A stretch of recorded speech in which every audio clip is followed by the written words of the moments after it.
Hey guys, I'm Piper. Most of you do know me. I'm a huge Shakespeare nerd, and I just love reading and just getting into the deep meaning behind things. And so, what I want to discuss is starting a Shakespeare kind of related thing where I take novels such as Romeo and Juliet, and I have them already annotated, and I like to discuss them and get into them further so you can understand where I come from and what I've learned over the course of a few years. And so just talk about everything like that, and we'll go through an act at a time, maybe an act in a scene, um, maybe generally just scenes a day, maybe a scene a day. So you can probably expect these at least once a week, maybe. Um, so I figured I'd start with Romeo and Juliet. So uh, I will start another video shortly. And right now, I'm going to give you some uh, background behind Shakespeare on how to read it and things like that. So first off, you want to read from punctuation mark to punctuation mark, such as this example from Taming of the Shrew, Act 1, Scene 1. Tranio, I saw her coral lips to move, and with her brush she did perfume the air. Sacred and sweet was all I saw in her.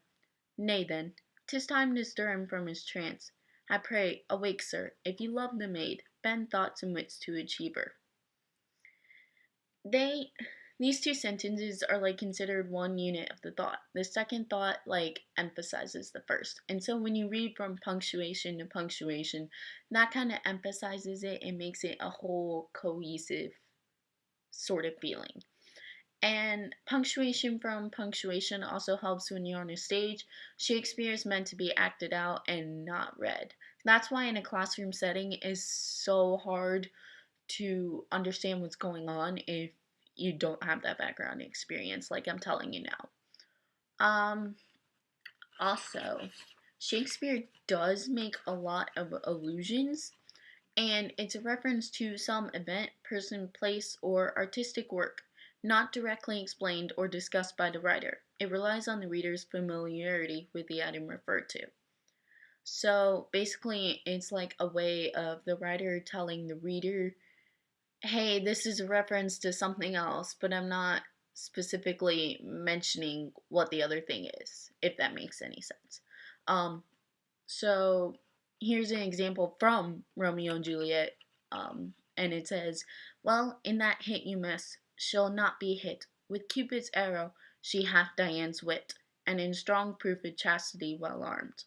Um, Romeo is alluding to Diana, goddess of the hunt and of chastity, and to Cupid's arrow, being the god of love and everything.